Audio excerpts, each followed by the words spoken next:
ಒಬ್ಬರನ್ನು ನಂಬಿ ಮಾಡಬಹುದಾದ ದೊಡ್ಡ ತಪ್ಪು ಕೆಲವೊಮ್ಮೆ ಸರಿಯಾದ ವ್ಯಕ್ತಿಯನ್ನು ಗುರುತಿಸದೇ ಮಾಡುವುದು. ನಗರದ ಹೊರವಲಯದಲ್ಲಿರುವ ಒಂದು ಶಾಂತ ಹಳ್ಳಿಗೆ ಬಂದಿದ್ದ ಅನ್ವೇಷಕ ಆರವ್ ತನ್ನ ಹೊಸ ಯೋಜನೆಗಾಗಿ ಸಂಪೂರ್ಣ ಮೌನ ಮತ್ತು ಪ್ರಕೃತಿ ಬೇಕೆಂದು ಇಲ್ಲಿ ತಂಗಿದ್ದ. ಹಳ್ಳಿ ಸೊಗಸಾಗಿತ್ತು. ಬೆಳಗಿನ ಹೊಗೆ, ಹಕ್ಕಿಗಳ ಕಿಲಕಿಲ ಮತ್ತು ಜನರ ಸರಳ ನಗು.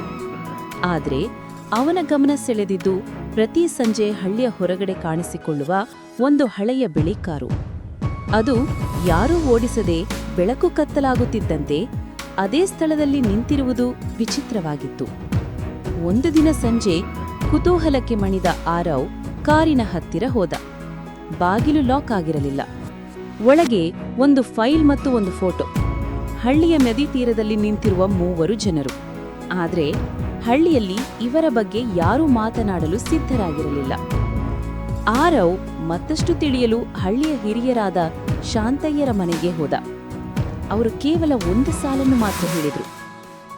ಕೇಳಬೇಕಾದ ವಿಷಯಗಳನ್ನು ಕೇಳು, ಆದರೆ ತಿಳಿಯಬಾರದ ವಿಷಯಗಳನ್ನು ಬಿಡು.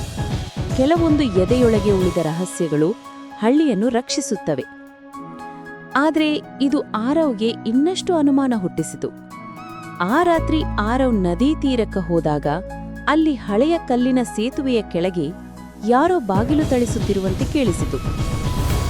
ಆದರೆ ಹತ್ತಿರ ಹೋಗುತ್ತಿದ್ದಂತೆ ಅದು ಕೇವಲ ಗಾಳಿಯ ಧ್ವನಿ ಎಂದು ಅರಿತುಕೊಂಡ. ಆದರೆ ನೆಲದಲ್ಲಿ ಏನೋ ಕಳೆದು ಹೋಗಿದ್ದಂತೆ ಕಂಡಿತು. ಅದೇ ಫೋಟೋದಲ್ಲಿ ಇದ್ದ ಹುಡುಗಿಯ ಕೈಮಣಿ. ಇದನ್ನು ಹಿಡಿದು ಹಳ್ಳಿಗೆ ಮರಳುತ್ತಿದ್ದಾಗ ಅನಿರೀಕ್ಷಿತವಾಗಿ ಹಳ್ಳಿಯ ಯುವಕ ಹರೀಶ್ ಅವನನ್ನು ತಡೆದನು. ಆತನು ನಿಶ್ಶಬ್ದವಾಗಿ ಹೇಳಿದರು, ಅವರು 3 ನಮ್ಮ ಹಳ್ಳಿಯವರು, ಆದರೆ 3 ವರ್ಷಗಳ ಹಿಂದೆ ನಡೆದ ಪ್ರವಾಹದಲ್ಲಿ ಕಾಣೆಯಾಗಿದ್ರು. ಅವರ ಕಾರು ಮಾತ್ರ ಸಿಕ್ಕಿತು. ನೀವು ನೋಡ್ತಿರುವ ಕಾರು ಅವರದ್ದೇ. ಯಾರು ಅದನ್ನು ಇಲ್ಲಿ ಬಿಟ್ಟು ಹೋದರು, ಅವರ ನೆನಪಿಗಾಗಿ. ಆರವ್ ಅಚ್ಚರಿಪಟ್ಟು, ಹಾಗಾದ್ರೆ ಫೋಟೋ, ಫೈಲ್? ಹರೀಶ್ ನಿಧಾನವಾಗಿ ನಕ್ಕೆ. ಅದು ಯಾರಿಗೂ ಗೊತ್ತಿಲ್ಲ. ಆದರೆ ಕೆಲವೊಮ್ಮೆ ಕಾಣೆಯಾದವರ ನೆನಪುಗಳೇ ವಾಸ್ತವಕ್ಕಿಂತ ಗಟ್ಟಿಯಾಗಿ ಉಳಿಯುತ್ತವೆ. ನೀವು ಊಹಿಸಿದ್ದೆಲ್ಲ ರಹಸ್ಯ ಅಲ್ಲ, ಅದು ಕೇವಲ ಅನಿಸಿಕೆ. ಅಂದು ರಾತ್ರಿ ಆರವ್ ತನ್ನ ಪುಸ್ತಕದಲ್ಲಿ ಇದೇ ಸಾಲು ಬರೆದ. ರಹಸ್ಯ ಎಂದರೆ ಕೆಲವೊಮ್ಮೆ ಘಟನೆಗಳಲ್ಲ, ನಾವು ಅದರಲ್ಲಿ ಕಲ್ಪಿಸುವ ಅತಿಯಾದ ಅನುಮಾನಗಳು. ಹಳ್ಳಿಯ ಜನರನ್ನು, ಅವರ ನೆನಪುಗಳನ್ನು ಗೌರವಿಸುತ್ತಾ ಆರವ್ ತನ್ನ ಯೋಜನೆ ಮುಗಿಸಿ ನಗರಕ್ಕೆ ಹಿಂತಿರುಗಿದನು.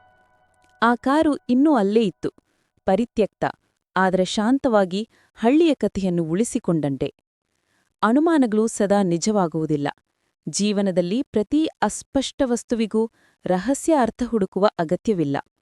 ಕೆಲವೊಮ್ಮೆ ಶಾಂತಿಯನ್ನು ಅರ್ಥ ಮಾಡಿಕೊಳ್ಳುವುದು ಅತಿ ದೊಡ್ಡ ಜ್ಞಾನ. ಇಂತಹ ಕಥೆಗಳನ್ನು ಕೇಳಲು ನಮ್ಮ ಸ್ಟೋರೀಸ್ ಇನ್ ಕನ್ನಡ ಚಾನೆಲ್ಗೆ ಸಬ್ಸ್ಕ್ರೈಬ್ ಮಾಡಿ ಮತ್ತು ಶೇರ್ ಮಾಡಿ.